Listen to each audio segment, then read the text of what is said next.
है। कई सालों बाद राज्य के 36,000 प्राथमिक विद्यालयों में प्रधान शिक्षकों की बहाली हुई है, जिसे शिक्षा व्यवस्था को सुदृढ़ करने की दिशा में अहम माना जा रहा है।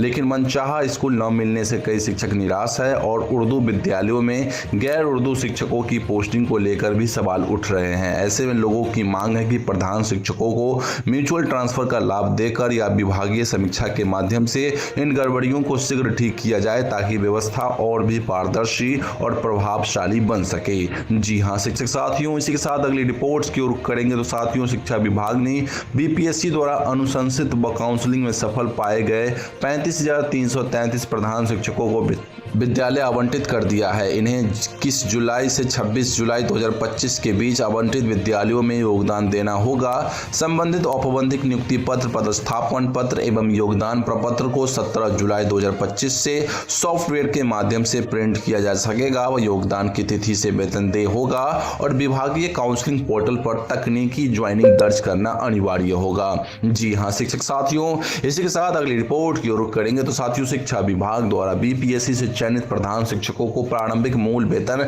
30,500 निर्धारित किया गया है। हालांकि शिक्षक संगठनों ने इसे अपर्याप्त बताया है और वेतन विसंगति को लेकर आंदोलन की चेतावनी दी है। संगठनों की मांग है कि सेवा, योग्यता और अन्य शिक्षकों के वेतनमान को ध्यान में रखते हुए मूल वेतन में वृद्धि की जाए। इस मुद्दे को लेकर कोर्ट तक जाने की भी संभावना जताई जा रही है। जी हां शिक्षक साथियों, फिलहाल 30,500 मूल वेतन की बढ़ोतरी में कोई अपडेट विभाग की तरफ से निकल के नहीं आ रही है। अब देखना होगा कि कब तक प्रधान शिक्षकों की मूल वेतन में बढ़ोतरी होती है। फिलहाल बढ़ते हैं अगली रिपोर्ट्स की ओर और अगली अपडेट जो निकल के आ रही है, न जाने कितनी बार ये चिट्ठी निकल चुकी है। राज्य के शिक्षकों को हर महीने की 5 तारीख तक वेतन और 15 तारीख तक बकाया भुगतान अनिवार्य रूप से मिलेगा। शिक्षा सचिव दिनेश कुमार ने सभी डीईओ को निर्देश दिए हैं कि तय सीमा भीतर भुगतान सुनिश्चित करें, अन्यथा संबंधित अधिकारियों पर अनुशासनात्मक कार्रवाई की जाएगी। शिकायत मिलने पर डीओ को ही जवाबदेह माना जाएगा।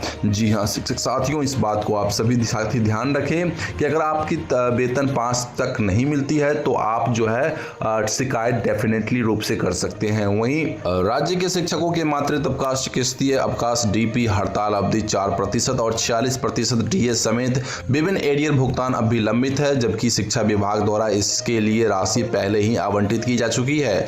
विभाग ने सभी जिला शिक्षा अधिकारियों को निर्देश दिया है कि 15 तारीख तक हर महीने बकाया भुगतान हर हाल में सुनिश्चित करें, अन्यथा जिम्मेदार पदाधिकारियों पर अनुशासनात्मक कार्रवाई की जाएगी। साथियों, अगर आपका एरियर रुका हुआ है तो आप ई शिक्षा कोष के माध्यम से अपना शिकायत विभाग को जरूर दें, ताकि आपका जो भी एरियर की राशि है वो जल्द से जल्द भुगतान हो सके। वहीं साथियों, अगली रिपोर्ट की ओर करेंगे तो बिहार के शिक्षक अभी शिक्षा कोष पोर्टल पर जाकर म्यूचुअल ट्रांसफर के लिए खुद की इच्छित शिक्षक को खोज सकते हैं। शिक्षक ब्लॉक, जिला या विषयवार सर्च कर सकते हैं और इच्छुक शिक्षक से ओटीपी व मोबाइल नंबर के माध्यम से संपर्क कर सकते हैं। यह सुविधा पारदर्शिता बढ़ाने और ट्रांसफर प्रक्रिया को सरल बनाने की दिशा में एक बड़ा कदम है। जी हां शिक्षक साथियों, बहुत आसान है।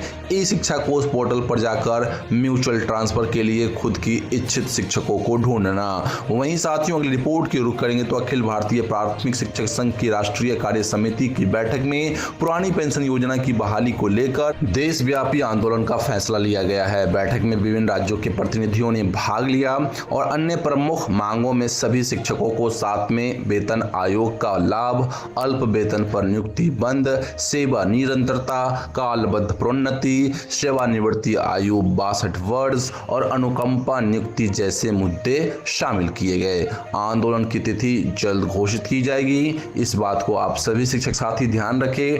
पूरे देश भर के शिक्षक ओपीएस की मांग के लिए आंदोलन करेंगे साथियों। और अगली अपडेट जो निकल के आ रही है, बिहार बोर्ड द्वारा स्थानीय निकाय शिक्षकों की सक्षमता परीक्षा 2025 तृतीय का आयोजन 23 से 25 जुलाई तक सीबीटी मोड में होगा। अभ्यर्थी 16 जुलाई की अपराह्न से वेबसाइट secondary.biharboardonline.com से एडमिट कार्ड डाउनलोड कर सकते हैं। प्रवेश पत्र पर जिला कार्यक्रम पदाधिकारी स्थापना का हस्ताक्षर अनिवार्य है। बिना हस्ताक्षर के के परीक्षा में शामिल नहीं किया जाएगा। जी हाँ शिक्षक साथियों, तो आपको एडमिट कार्ड निकाल के अपने डीपीओ स्थापना से उस पर साइन जरूर करवाना होगा।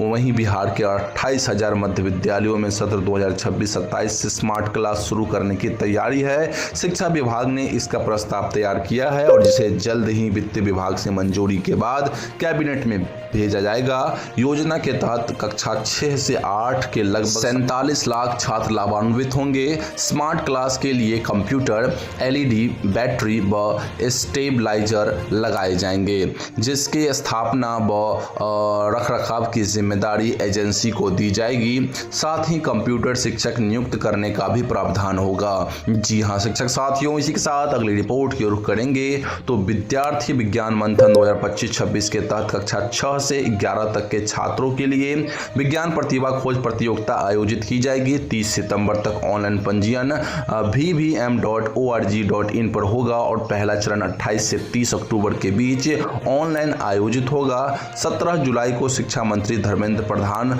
ब्रोशर जारी करेंगे। परीक्षा 2 चरणों में होगी और चयनित छात्र राज्य स्तर कैंप में भाग लेंगे। प्रतियोगिता का आयोजन विज्ञान भारती और NCERT के संयुक्त तत्वावधान में किया जा रहा है। तो दोस्तों ये थी दिन भर की सभी बड़ी खबरें जो मैंने आपको प्रोवाइड कर दी।